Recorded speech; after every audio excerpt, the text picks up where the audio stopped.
ګری خپل ښځه طلاق کړه په دریم طلاق باندې، نو آیا ماله دا جایز دی چې زه د هغې سره نکاح وکړم بیا وله طلاق ورکړم چې دا واپس شي هغه زوړ خاوند ته چې کوم د ده ملګری دی؟ الجواب چې کله یو سړی اولنی طلاق ورکړي ښځې له ګنجایش دي چې بیا واپس راولي، نو که د عدت په دوران کې راولي په دې 3 حیضه کې یا 3 میاشتې کې، نو هغې کې فایده دا ده چې دی به په دغه زړه نکاح کې بیا راولي، او که چېرته د عدت تیر شي او رای نه وسته نو بیا به ورسره نوي نکاح کوي، خو راوستی شي بیا خو به بله نکاح به یې راولي. دغه شان دویم طلاق دی، او ځکه دې د طلاق رجعي وایي، یعنې ښځه پکې واپس کېدی شي، رجوع کولی شي. هر چې را دریم طلاق دی دې د طلاق باین وایي. باین مطلب یعنې ښځه او خاوند جدا شو، او الله په قرآن کې وایي فإن طلقها فلا تحل له من بعد حتى تنكح زوجا غیره. که چېرته دریم طلاق یې وله ورکو نو بیا دا ښځه د ده دپاره نه ده حلاله تر دې چې دا نکاح وکړي د بل خاوند سره. خو دې نکاح کې یو څو شرطونه دي، هغه دا چې دا د اولني خاوند دپاره حلاله شي. هغې کې اولنی شرط دا دی چې دا نکاح به په دې نیت نه وي چې د زوړ خاوند دپاره یې حلاله وي، دا به په دې نیت نه وي، ځکه چې انما الاعمال بالنیات. دې ته بیا ویلی کېږي نکاح المتعه یو قسمه، بس د وختي طور په کرایي باندې نکاح ده، او په دې نیت ته چې په طلاق به ورکوم یا به یې جدا کوم، نو دا نکاح نه کېږي. دغه شان دې کې به دی چې دا ښځه په خپله مرضۍ او د ولي په مرضۍ باندې بل سړي ته واده شي په خپله مرضۍ، او بیا هغه دویم خاوند چې کوم د دې دی هغه په خپله مرضۍ بیا دې له طلاق ورکړي، په خپله مرضۍ دا ټول کار کېږي. بیا څه وخت بعد د دې سړي په زړه کې راغله چې یاره دا ښځه واده کوم را واپس کومه، نو بیا را واپس کولی شي، بل نکاح به ورسره کوي. خو هر چې دغه نکاح التحلیل چې ورته وایي د حلالي ده نکاح، نو دا باطل ده، دا د عام علماو قول دی، دا باطل نکاح دی. امام ابو داود رحمه الله یو حدیث راولی، پیغمبر صلی الله علیه وسلم وی لعن الله المحلل والمحلل له. دا الله لعنت دی په هغه سړي باندې چې بله ښځه حلالوي او په هغه سړي باندې د چا دپاره چې حلالوي، یعنې په دواړو باندې لعنت دی. دا چې د چا ښځه وه هغه هم لعنت دی، د چا سره چې اوس نکاح کړې ده په ده باندې هم لعنت دی، په دواړو باندې لعنت دی. او عقبه بن عامر رضی الله عنه حدیث دی، دا امام ابن ماجه راوړی دی. پیغمبر صلی الله علیه وسلم الا اخبرکم بالتیس المستعار، تاسو خبر نکم د کرایي په پیسه باندې؟ هغو ته یا رسول الله خبر که دا تیس المستعار څه ته و؟ پیغمبر صلی الله علیه وسلم ته هو المحلل، هغه سړی دی چې بله ښځه حلالوي. د ده مثال د پیسه دی چې دا ښځه وله بولي د څه وخته پورې، او پیسې به دی والي او مزې به وکړي، بیا به یې واپس سره پرېږدي. لکه څنګه چې سړی یو څاروی بوځي، نر څاروي له چې کار یې وشي، نو دغه شان دلته هم دغه کیسه ده. څه فرق پکې شته؟ هېڅ فرق نشته. دا د پیغمبر صلی الله علیه وسلم خبرې دي، زما خبرې نه دي. نو بیا هم دغه حدیث کې وی لعن الله المحلل والمحلل له. دا الله لعنت دی په هغه چا باندې چې بله ښځه حلالوي او چا له چې حلالوي په دوی باندې لعنت دی. او ځکه امام عبدالرزاق په خپل مصنف کې یو روایت راوړی دی، عمر بن خطاب رضی الله عنه به دا خبره کوله، وي په الله مې دې قسمي که چا ماله داسې کس راوستو چې هغه بله ښځه حلاله کړي او یا خپله طلاقه شوي ښځې په بل حلاله کړي، الا رجمتهما، دا دواړه دله رجم کوم، په کاڼو یې ولم وجنم. دومره غټه ګناه کې دوی واقع دي. نو بس پکې دا وایي چې دا خبرې چې تا وایي راته وایي که نه، وایي نه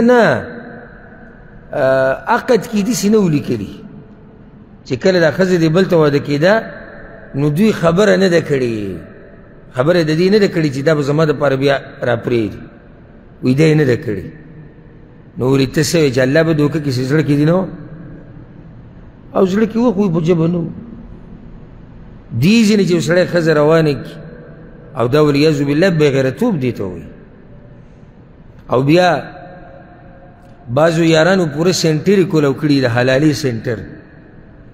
ما د یو مولوي صاحب بیان اورېدو وی او دا خبره صحیح ده چې په دې سړي باندې لعنت دی. چا دې تپوس وکړو چې داسې حدیث شتي؟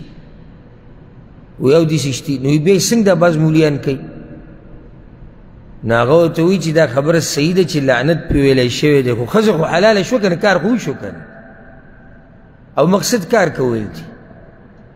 نو ده دا ښځه راوستې دې دپاره چې زوړ خاوند ته دپاره جایز شي، حلاله شي. حلاله خو شوه که نه، لعنت خو پرې وشو، خو صحیح ده لعنت پرې وشو.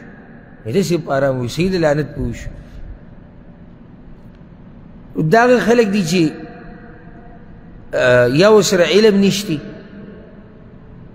او یا نه دي خبر د صحیح مسلې نه او یا شهوت راغستی دي. نو دا ښځه به راولي ښه ګوره هغې عدت هم نه دی تېر کړی، دې ته به ګوره عدت مدت پکې هم نشتي او سړي ته یې پرېښوده دوه درې ورځو له بیا به چې دی بوځي دا د کوم ځای اسلام دی، دا د کوم ځای دین دی، دا د کوم ځای طریقه ده. او ځکه ما ته یو عالم خبره کوله، لوی عالم په پاکستان کې، هغه وایي ما ته یو کس خبره کوله چې هغه په دې کارونو کې اخته و د دین په جامه کې. او ما پرون ملګرو ته یو مجلس کې دا وویل شپې ما دا خبره یاده کوي چې لازم نه ده چې سړی علم وکړي دی به تقواداري او دی به د الله نه یېرېږي. زموږ د دې خلکو څه ذهن جوړ شوی دی ناشنا چې کوم سړی علم وکړي نو د الف نه د یا پورې دی به داسې نیغ رواني بس نه انسان دی. کیدی شي دی نه غواړي او غلطي ترې وشي او کیدی شي دی د الله نه سره یېرېږي نه، خو صرف کار دا شوی دی چې دی یو څو کاله په جامعه او مدرسه کې تېر کړي دي بس. لازم خو نه دی چې دی به د الله نه یېرېږي، لازم خو نه چې دی به تکړه عالم، لازم خو نه چې دی به په مسله پوهېږي، وخت یې تېر کړی بس. موږ ډېر داسې کسان پېژنو خلکو ته مولیان وایي او والله موږ یې ښه پېژنو ځکه چې موږ پوهېږو چې حدیث پرېږده د قرآن تلاوت ولا صحیح نه ورسي او هغه سبق ویلی دا 8 کاله او 6 کاله بلکې 10 کاله او 12 کاله. نو دا د مولیانو په جامه کې به بعض دا کار کوي، حلالي کوي. نو هغه شیخ ما ته دا وایي چې یو مولوي صاحب دا خبره کوله چې هغه په دې ګناه کې اخته و به یې توبه ویستې وه. وایي ما ته یې وایي چې یو کس زنانه راوسته دې دپاره چې حلاله یې کړي. نو بیا چې کله زه د هغه زنانه سره میلاوېدم نو وایي ما کوشش دا وکړو چې زه یې ښکل کړم. نو هغه زنانه ماله سپېړه راواچوله. وایي ما ورته وایي چې دا اوس هغه کس کیسه کوي چې دې کارونه توبه ویستې ده. وایي ما ورته وایي چې ولې؟ وایي ما ته یې وایي چې زه ښه پښتنه ښځه یم خو صرف د خاوند ته واپس کېده غواړم چې کوم کار د کولو هغه وکړه بس. داسې ظلم او زیاتې او بعضو نه پکې بیا نیولي دي بیا وله واپس هم نه ورکوي. اتفاق یې ورسره کړی او 2 ورځې بعد او 3 ورځې بعد او بیا هغه ته یې ګرځه ځه وځه. د الله نه یره پکار ده. ځکه یو سړی راغی په عبدالله بن عمر رضی الله عنهما پسې ورته یې ویي ما د یو ښځې سره واده کړی دی چې د بل د زوړ خاوند لی حلاله کړم، خو ګوره هغه ما ته نه دي ویلي چې ته داسې کار وکړه، خو زه یې د خپل طرف نه کوم. اوس دې مسلې ته ګوره، یعنې زه یې د خپل طرف نه کوم. ما زه چې خبر شوم چې دغه زمونږ ملګري ښځه طلاقه کړې ده او نشي واپس کولی، زه لاړم ما دا ښځه وغوښته.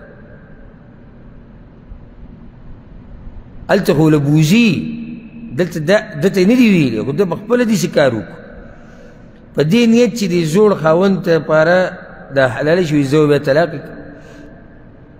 هغه ورته نه داسې نشي کیدی موږ به د پیغمبر صلی الله علیه وسلم په زمانه کې دا کار زنا ګڼله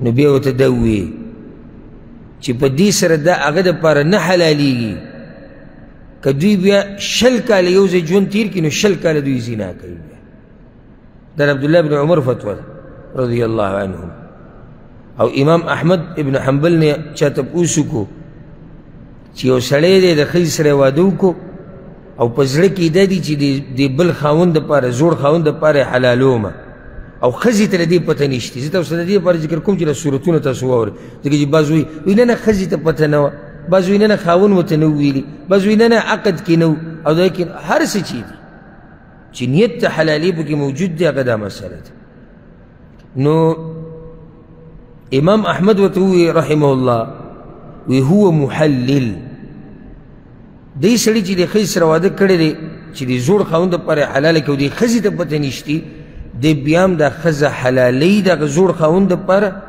نو دی هغه حدیث کې راځي چې ده ته ملعون ویلی شوی دی دا کار بیا هم ناروا دی نو موږ دې ورور ته دا وایو چې نه دی جایز تاله چې ته دې ښځې سره نکاح وکړې په دې نیت چې ته د هغه خپل ملګري دپاره چې هغه د دې زوړ خاونو چې د هغه دپاره یې حلاله کړي دا ستا دپاره او د هغه دپاره هم نه دی جایز والله اعلم